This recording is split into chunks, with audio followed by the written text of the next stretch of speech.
Okay, today we are going to talk a little bit about Lie derivatives, then orientable manifold and oriented manifold, and also about integrations of differential forms.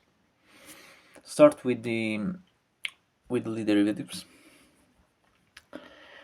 Then, for the sake of simplicity, we are going actually to consider a manifold which is a real vector space. So let M be Rm. Assume that X is a vector field, smooth vector field over M, and let phi be the flux of X. Now, if alpha is a p-form differential form over M, then for each point x0 belonging to M, there exists an epsilon, positive epsilon, and a neighborhood u of x0, such that the flux phi from minus epsilon epsilon product u into Rm is defined. Now if alpha is a p-form over M being Rm, we can define the form phi star t of alpha, which in coordinates has got the form summation over a multi-index capital I of ai x t differential of x to capital I, where ai x t are smooth functions. Now assume that v psi, actually vy, we are already in Rm, vy be another chart, and assume that we can choose v in such a way that for a small enough epsilon, phi of minus epsilon epsilon product u is contained inside v. Then the form alpha on v has got the following equation describes this form is the summation over j capital J of aj x differential of y capital J. We can relate the two representations phi star t of alpha and alpha by saying that assuming that phi star t of alpha is summation over capital J of aj xt differential of x to capital J, we can write aj of xt equal to the summation over capital I of ai phi of xt partial derivative of phi t capital I with respect to x capital J. This is the change of coordinates in this case. And ajxt, as we already said, are smooth functions. So the form, when we evaluate the form phi star t of alpha computed in X, we obtain an element of lambda p t star x Rm. Now we can define an object, which is the following: Lx of alpha computed in X is equal to the derivative with respect to t computed in t equals 0 of f star t alpha computed in X. We can extend this object to any differentiable manifold and to any given p-form defined over a differentiable manifold, generic and general differentiable manifold. So these, from the fact that aj are smooth, from the fact that phi star t of alpha computed in x is an element of lambda p t star x Rm, we have that this derivative, which is called the derivative, is actually a p form defined over Rm, or if we replace m to be any generic differentiable manifold, this is a p form defined over a given differentiable manifold. This is called the derivative. The operator, so we have defined an operator Lx, which goes from lambda pm into lambda pm. The Lie derivative is a derivation of lambda star m, because if alpha and beta are in lambda star m, then the Lie derivative of x product beta is equal to the Lie derivative of alpha product beta plus alpha product Lie derivative with respect to x of beta.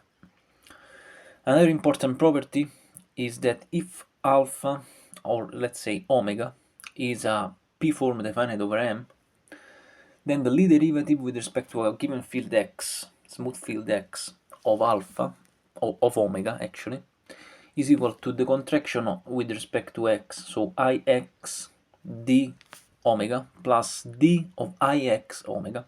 This makes possible to write in coordinates the Lie derivative, and to give gives the possibility to see how the Lie derivative depends on the component of the vector field x. It's easily shown that the first derivatives, the Lie derivative depends on the first derivatives of the components of the vector field. Okay, so we have actually defined another operator L, which is a linear differential first order operator from x and chi m product lambda pm into lambda pm. This is the Lie derivative. Now let's talk a little about orientable manifolds, oriented manifolds. First of all, we need the notion of oriented vector field. So let V be a n-dimensional vector field. Assume that EI and Phi are two bases. We say that EI and Fi are compatible just in case the determinant of the change of basis matrix between the two has got positive determinant. In this case, we see that they are compatible. The compatibility condition between bases is an equivalence relation. So an orientation of the vector space V is an equivalence class of compatible bases. So this is orientation. We call orientation defined by the basis AI the equivalence class of bases where EI belongs to. Now, actually, an orientation over a differentiable manifold is an orientation for each of its tangent spaces at each point. So if we pick up an orientation to an orientation for each of the tangent spaces to each point of the manifold, we give an orientation of the manifold. To go into detail of this, let's say that F is an homomorphism between omega 1 and omega 2, being omega 1 and omega 2 be subsets of Rm. We say that F preserves the orientation just in case the determinant of the Jacobian of F, when computed in omega 1, is positive. We say that F inverts the orientation if it is negative for each x belonging, if the determinant of the Jacobian of H is less than 0 for x belonging to omega 1. Obviously, if omega 1 and omega 2 are connected, then the determinant of Jacobian assumes the same sign despite the point in which we compute it on the domain. So we have this thing. Now, given differentiable manifold and given two charts, we say that these two charts are compatible just in case U intersecting V is empty, or if psi composite phi to the minus 1 preserve the orientation. In this case, we say that they are compatible. Now, given an atlas over the manifold, we say that it is oriented. It's an oriented atlas, just in case the charts of this atlas are 2 by 2 compatible. So an orientable manifold is a manifold which possesses an oriented atlas. An orientation of the manifold is an equivalence class of atlas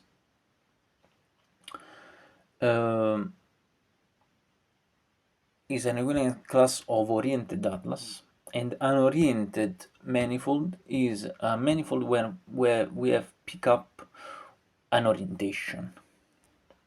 Now, a very important theorem holds in this case, which is the following. We say that the M differentiable manifold of dimension M is orientable if and only if there exists a M form omega which never vanishes on M. This means that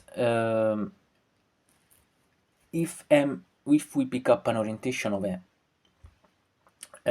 and for each point x of the manifold M, we have a positive basis A1.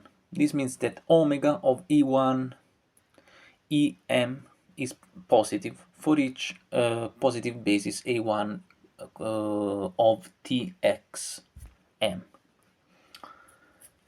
On the contrary, if omega is a form which never vanishes inside M, this means that the orientation of each of the tangent spaces to any point of the manifold is the orientation formed by that kind of basis which make omega positive. So that is orientation given by the basis AI, such that omega E1 EM is positive. So orientable manifold has got a form which never, a full form, volume form which never vanishes, and if a manifold has got a form, a volume form which never vanishes, then it is orientable. Basically, this. Now we are going to integrate. We are talking a little bit about the integration of manifold of volume forms. So we want to define an operation integral which goes from lambda m, assuming that m is the dimension of the manifold, the basis manifold. Integration is a map from lambda m compact support over m into the reals. Now assume that u phi is a chart over M, and assume that omega belongs to lambda M compact support over U, so it has got compact support over the open set U. We define, in case f omega can be written as f d capital Xi product blah blah blah blah product capital X M.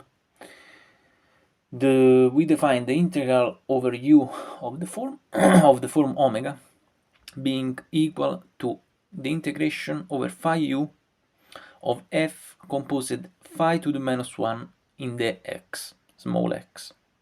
This is by definition. Now we want to show actually that this integral is independent of the choice of the coordinates for the manifold. So assume that u psi is another coordinate chart on the same domain U. So we have u phi and u psi. Now the form omega, assume another equation is defined by another equation in the coordinate given by the homomorphism psi, and this is actually equal to G dy capital Y I product blah blah blah product d capital Y M. Is easy to show in case, for example, let's pick up a point P of U, assume that psi P is equal Y and phi P is equal X. We can define the function H equal to phi composite psi to minus 1, and we have obviously that H of Y is equal to X. Now it's easy to show that G is equal to F determinant of J computed in H composed with psi. So the form omega over V can be written as F determinant of JH determinant of JH composed with psi dy capital Y 1 product d capital Y M.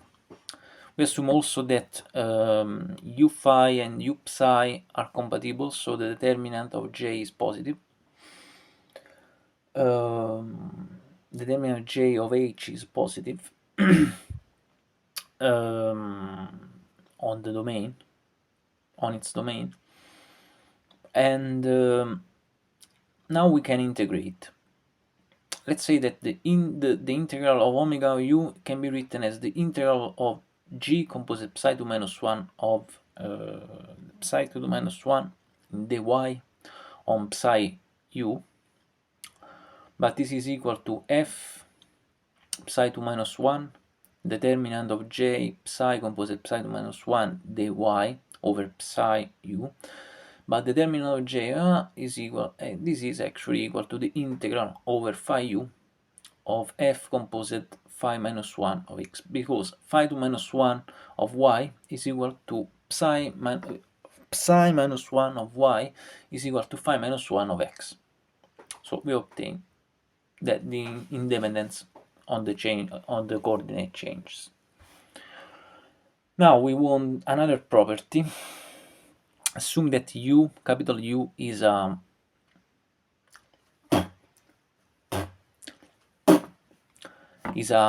atlas for the manifold M. So we can write it as U alpha phi alpha belonging to capital I, and let chi alpha be partition of the unity related to the atlas we have chosen.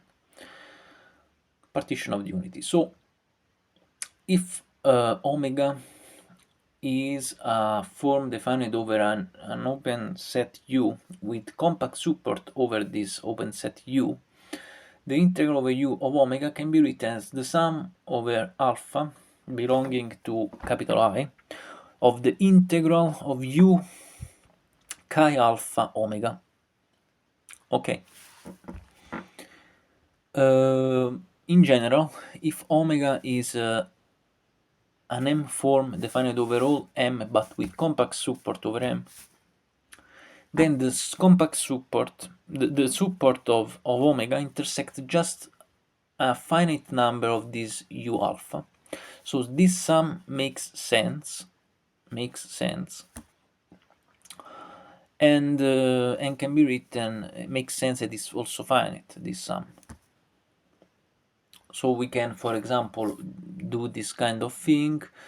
The integral over M can be written as the sum over alpha of the integral over U alpha.